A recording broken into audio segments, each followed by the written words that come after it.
의인의 소망은 하나님의 마음을 기쁘게 하는 순수하고 정결한 소망이었습니다. 그렇기 때문에 자기 자신뿐 아니라 주변의 모든 이들과 더불어 즐거워할 수 있는 소망이 되는 것이었죠. 그렇기 때문에 하나님은 이러한 의인의 소망을 외면하지 않습니다. 오히려 그 의인의 소망을 들어주시고 즐거움을 주시는 분임은 당연하지요. 이런 성도가 세상을 살아갈 때는 환경에 상관없이 늘 생명력 있게 살아가게 됩니다. 왜냐하면 이미 자신의 삶이 영원의 한 자락을 살아가고 있는 것임을 이제 신뢰하게 되기 때문이죠. 그러나 그렇기 때문에 우리가 악인의 형통을 부러워하지 않을 수 있는 거예요. 이런 사람들이, 이런 믿음의 소망을 갖고 있는 자들이 잠시 시선이 왜곡되고 하나님에 대한 어떤 마음이 좀 잠시 사그러들어서 악인의 형통을 부러워하며 살게 되는 것은 사실 참으로 어리석은 일이죠. 잠언이 끊임없이 강조하는 부분 중에 하나가 바로 이겁니다. 악인의 형통을 부러워하는 어리석은 삶이 되지 않아야 한다는 거죠. 자, 이제 솔로몬은 여호와의 도가 바로 정직한 자와 행악하는 자에게 어떤 역할을 하는지 이제 선명하게 대조하며 보여줍니다. 그런 시선을 가지고 29절과 30절을 다시 한번 읽겠습니다. 자, 시작. 여호와의 도가 정직한 자에게는 산성이요 행악하는 자에게는 멸망이니라. 의인은 영영이 이동되지 아니하여도 악인은 땅에 거하지 못하게 되느니라. 자, 여기서 여호와의 도라고 하죠. 여호와의 도. 여기서 말하는 여호와의 도는 뭘까요? 보편적으로 여호와의 도라고 하면 복음이고 구약의 말씀이죠. 이때를 기준으로 본다면, 자, 그런 의미가 당연히 이 여호와의 도라는 표현 안에 복음과 하나님의 말씀이라는 의미가 담겨 있지만 오늘 본문 안에서는요 그 의미가 조금 더 삶으로 집중이 되는데, 하나님께서 자신의 백성들에게 삶의 기준으로 제시해 주시는 계명 또는 율법을 의미합니다. 그러니까 사실은 율법은 확대해 보면 구약 성경이라고도 표현이 될 수 있잖아요. 그래서 그것을 집중해서 율법이라고 표현하는 건데, 그뿐만 아니라 하나님의 말씀 안에 녹아 있는 도덕적이고 윤리적인 기준도 포함이 됩니다. 그렇기 때문에 이러한 여호와의 도가 정직한 자의 산성이라고 하는 것은 바로 그러한 여호와의 도, 하나님께서 삶의 기준으로 제시해 주신 계명이나 율법 또는 도덕적이고 윤리적인 그런 기준을 가지고 살아가기 위해 노력하는 삶, 이것이 바로 여호와의 도가 정직한 자에게는 산성이라는 표현 안에 담겨 있는, 그러니까 누가 정직한 자냐? 바로 여호와의 도를 삶의 기준으로 삼고 그 기준으로 살아가기 위해 부단히 노력하는 자이죠. 물론 그런 기준으로 살아간다는 것이 결코 쉽지 않은 것은 당연합니다. 당시의 시선으로 보면요, 이러한 여호와의 도를 기준으로 살아갈 때 손해를 감수해야 될 일이 많고 때로는 고통에 놓일 때도 있고, 이것이 신약 시대로 넘어오다 보면 때로는 순교의 위기에 놓이기도 하고 순교하기도 합니다. 그러니까 이런 삶을 치열하게 살아냈던 대표적인 인물을 뽑으라면 욥을 뽑을 수 있고 요셉을 뽑을 수 있고 다윗을 뽑을 수 있고, 신약 시대로 넘어가면 스데반을 뽑을 수 있고 바울을 뽑을 수 있겠죠. 그 외에도 너무나 많지만 대표적인 인물을 뽑아보라면 이렇게 말할 수 있는 겁니다. 그런데 솔로몬은요, 이러한 어려움과 때로는 순교의 위기를 또는 순교를 당하는 이런 삶을 포함해서 그렇게 여호와의 도를 기준으로 살아가는 정직한 자에게는 그 여호와의 도가 뭐가 돼준대요? 산성이 돼준대요. 여러분, 산성이라는 표현은 기본적으로 어떤 의미입니까? 안전한 피난처죠. 그게 산성이에요.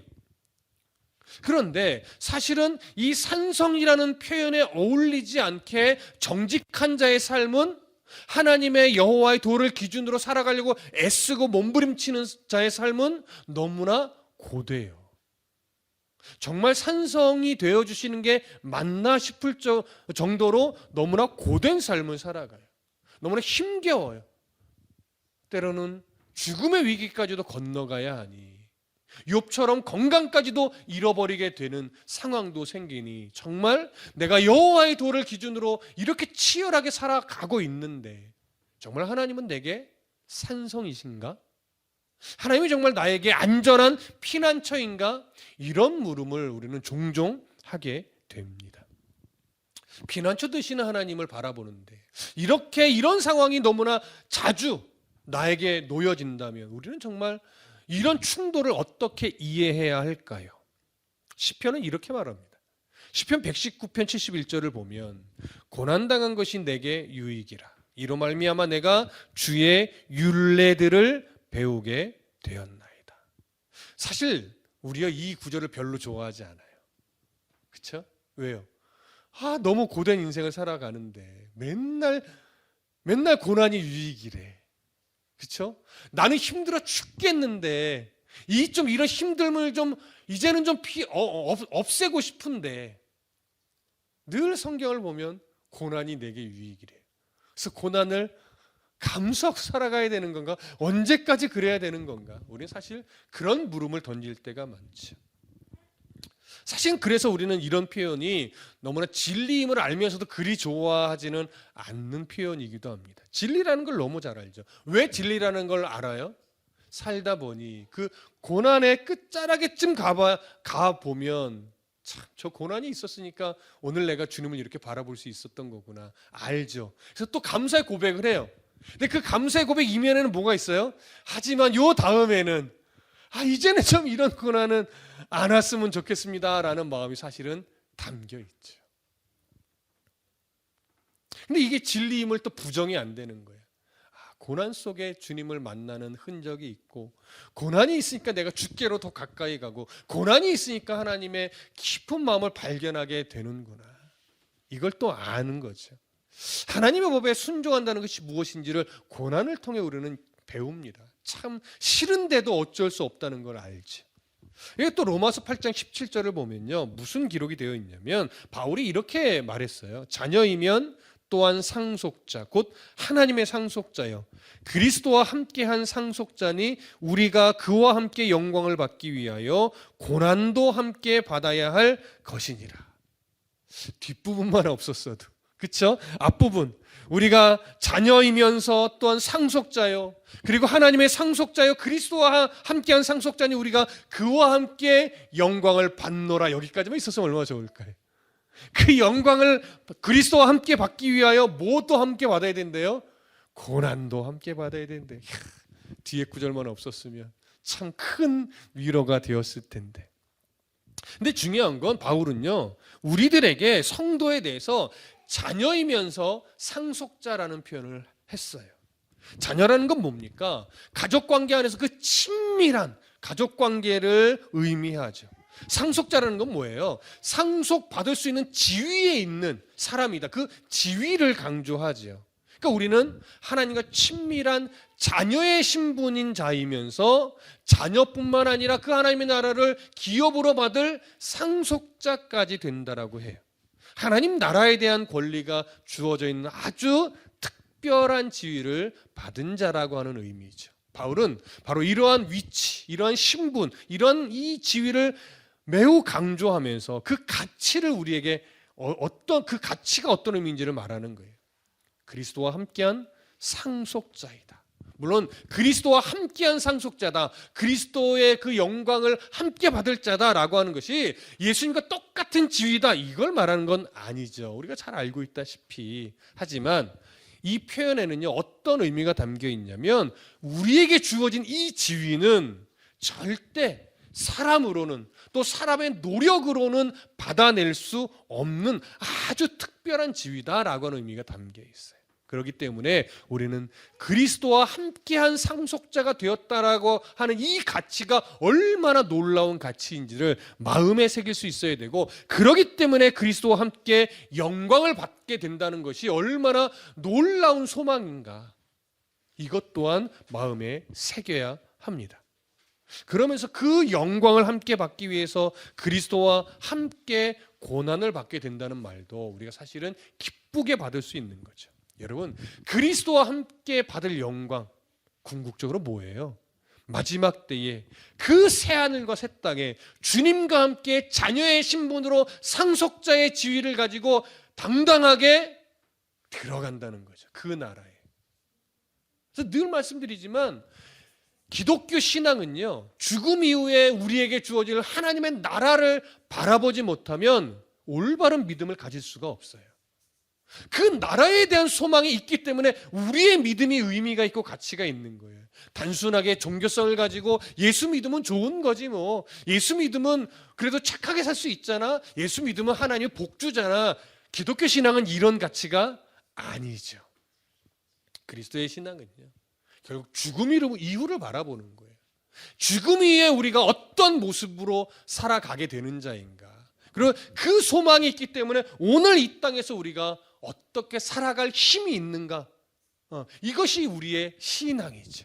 그러니까 그 영광의 크기, 그리스도와 함께 받을 그 새하늘과 새 땅의 주님과 함께 자녀로 상속자로 당당하게 들어갈 이 가치, 이거를 안다면, 그 영광의 크기를 안다면 여러분 기꺼이 이 땅을 살아갈 때 여호와의 도를 지키면서 겪을 수밖에 없는 삶의 고난, 몸의 행실을 죽이는 싸움, 어렵지만 여전히 적응 안 되고 힘들지만 감사함으로 살아낼 힘이 거기서 생겨나는 거죠. 성도는 그 과정을 겪어내며 성장하고 성숙해져 갑니다. 그래서 솔로몬은요, 그런 의미를 담아서 여호와의 도가 정직한 자에게는 산성이라고 하는 거예요. 그 왜 산성이 돼요? 이 산성은요, 그런 일들을 겪지 않게 지켜줄게 이런 것이 아니라 그런 고난과 힘겨움을 겪게 되겠지만 하나님 나라의 상속자로서의 자격을 잃어버리지 않도록 하나님이 끝까지 지켜주시는 그런 산성이라는 의미예요. 그리고 그 과정에서 하나님의 놀라운 사랑과 은혜를 여전히 발견하게 해주시는 은혜를 부어주신다는 차원의 산성이란 말이지. 그렇기 때문에 누구와 비교가 돼요? 이 여호와의 도를 마음에 새기지 않는 행악하는 자와 비교가 되는 거예요. 행악하는 자에게는 멸망이니라 아주 단호하게 이야기를 합니다. 여호와 하나님께서 백성들에게 삶의 기준으로 제시해 주신 어떤 계명이나 또 율법, 도덕적이고 윤리적인 기준들, 이런 것들에 별로 관심을 두지 않아요. 그저 자기의 소견에 옳은 대로 살아가는 자들을 의미하죠. 물론 이런 자기 소견에 옳은 대로 살아간다는 것이요, 꼭 악하게 범죄자처럼 살아간다는 의미는 아니에요. 그 안에 어찌 보면 윤리적으로 참 깨끗한 사람도 있어요. 도덕적으로 누구보다도 참 정직하게 살아가는 사람도 있어요. 하지만 아무리 도덕적으로 정직하게 살아도, 아무리 윤리적으로 깨끗하게 살아도 하나님의 말씀의 기준을 마음에 두지 않는다면 하나님 앞에서는 사실 행악하는 자에 속할 수밖에 없죠. 그럼 오늘 본문에서는요, 본문에서 사실 강조하고 있는 행악자들은 하나님 나라의 기준을 외면하고 도덕적으로도 윤리적으로도 사실은 행악하는 자에게 조금 더 포커스는 맞추어져 있습니다. 자, 그래서 솔로몬 당시로 본다면요, 여기 자기 소견에 옳은 대로 살아가는 행악하는 자는 어느 부분에 더 강조를 하고 있냐면 우상 숭배자들, 하나님을 섬기는 마음을 내려놓고 거절하고 우상을 섬기는 자들, 그리고 하나님의 법을 이용해서 자기 배를 불리기 위해 혈안이 된 자들. 아모스 시대와 처럼 그 시대로 가보자면 재판관을 매수하고 증인들을 매수해서 가난한 자, 힘없는 자들을 더 짓밟아서 자기 배만 불리는 자들, 이런 자들이 이에 해당이 될 겁니다. 또 하나님의 법을 악용하는 자들, 여러분 나중에 드릴 말씀에도 담겨 있고 이전에도 여러 차례 이런 말씀을 드렸지만 고르반이라고 하는 하나님의 아주 놀라운 제도를 자기 사사로운 이 이익을 위해 사용하는 거죠. 여러분 고르반이라는 게 뭐예요? 하나님께 바쳐진 겁니다라고 선언하는 거잖아요. 자기의 밭의 소출을 하나님께 바쳐진 겁니다라고 하면요, 그 소출로 인해서 해야 될 의무들을 안 지켜도 되는 거예요. 특히 연로하신 부모님을 공경하기 위해서는 그 밭에 나는 소출의 일부를 당연히 부모님께 드려야 되는 거예요. 그런데 이 못돼 먹은 자식들 중에는요, 부모에게 그거 드리는 걸 아까워하는 인간들이 있었던 거예요. 그래서 이걸 어떻게 하게 법에 조촉되지 않고 교묘하게 이것을 내가 내 것으로 다 사용할까 이러다가 짜낸 묘안이 뭐예요? 이건 고르반입니다 라고 선언을 하는 거예요. 그러면 그것으로는 그 소출로는 부모님을 섬기지 않아도 율법에 저촉이 안 되는 거예요. 근데 여기에 맹점이 뭐예요? 하나님께 그 밭의 소출을 언제부터 드릴 거냐? 이 기간은 정해져 있지 않은 거예요. 죽을 때 드려도 상관이 없는 거예요. 그래서 선언하면 그때부터 이 밭의 소출로는 아무도 안 드려도 전혀 문제가 안 되는데 언제부터 드릴 거냐는 자기가 결정하는 거니까 그 하나님께 실제로 드리기까지는 다 자기가 가져가는 거죠. 이렇게 하나님의 법을 교묘하게 악용하는 자들, 이런 자들이 또 행악하는 자에 속하는 거예요. 우상에게로 가는 자들이든 하나님의 법을 이용하여 자기 배를 불리거나 자기에게 유익되게 이용하는 자들, 이런 자들이 행악하는 자이니 사실 오늘날 교회 안에도 행악하는 자는 얼마든지 있을 수 있다는 것 우리 알아야 됩니다. 오늘날 하나님을 떠나서 세상에서 성공하기 위해 열심히 살아가는 자들도 포함이 되고 교회를 사유화해서 자기 배를 불리려고 하는 목회자든 어떤 누구든 그런 자들이 이런 행악에 다 속해요. 하나님의 뜻에 합당한 삶에 관심을 두지 않고 오직 자기의 만족과 유익을 위해서만 살아가는 자들, 그 사람이 목회자라 할지라도 말씀을 가르치는 선생이라 할지라도 그들은 하나님의 시선에서 보면 다 행악하는 자입니다. 그런 행악하는 자에게 있어서 오히려 여호와의 도는 뭐가 되는 거예요? 멸망의 기준이 되는 거예요. 그러니까 하나님의 말씀의 기준으로 딱 재어보니까 그런 자들은 포도나무 대신 하나님의 예수님의 가지가 아님이 증명되는 거죠.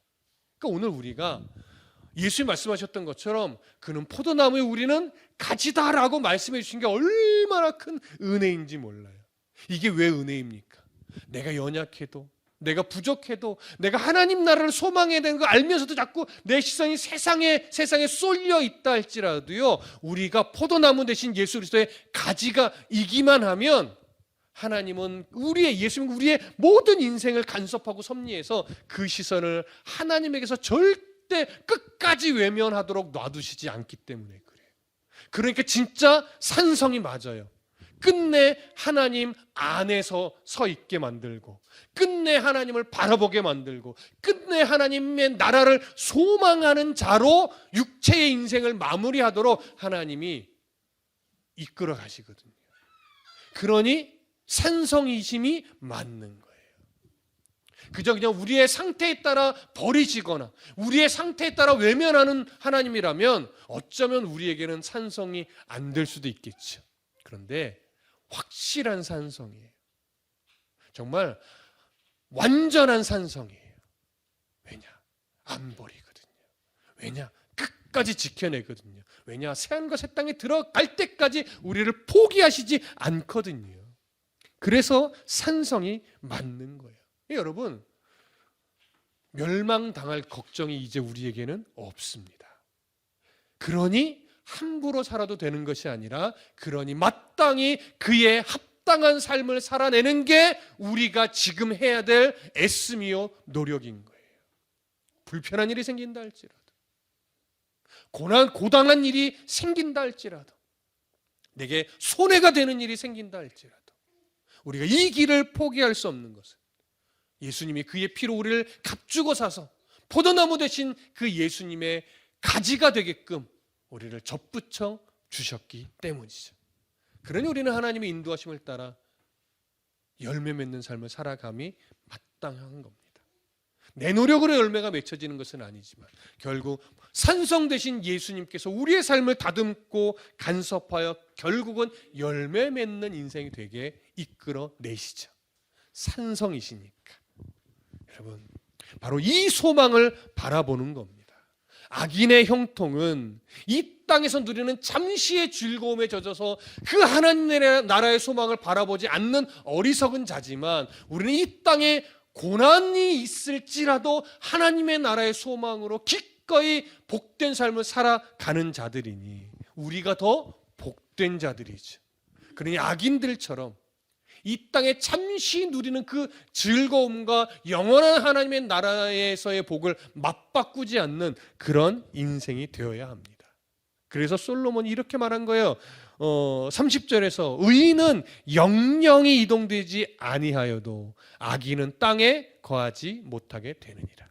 여러분, 영영이 이동되지 아니하여도 뿌리가, 믿음의 뿌리가 절대 뽑히지 않는다는 의미예요. 잠언 10장 25절에서도 이렇게 표현했었죠. 회오리 바람이 지나가면 악인은 없어져도 의인은 영원한 기초 같으니라.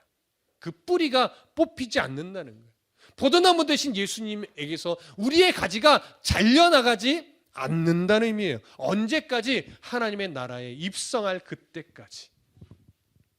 이게 얼마나 큰 복인지. 그래서 의인은 영영이 이동되지 않아요. 이게 우리의 소망이고 이게 우리의 힘이고 이게 우리가 살아갈 은혜인 겁니다. 반면 악인은 땅에 거하지 못하게 돼요. 이는 기본적으로는 하나님의 기업에서 쫓겨나 비극적인 운명에 처하게 되는 것을 의미하죠. 하지만 단지 땅에서 쫓겨나는 것만을 의미하는 것이 아니라 하나님의 언약, 그러니까 구원과 그 여호와의 복으로부터 그냥 제외된 인생을 산다는 거예요. 자기 힘으로만 살아야 돼요. 그리고 자기 힘으로 얻는 결실로만 살아야 돼요. 하지만 죽음 이후에는 더 이상 하나님이 줄 건 없는 인생인 거죠. 하나님의 나라에 대한 소망이 없으니까 무엇만 보고 살 수밖에 없어요? 땅만 바라보고 살 수밖에 없는 참으로 불쌍한 인생이 되는 거예요. 아담과 하와가 범죄했을 때 하나님이 안타까워했던 게 뭡니까? 선악을 아는 일에 우리 중 하나같이 되었다라고 하는 거죠. 그게 무슨 의미였습니까? 기억하십니까?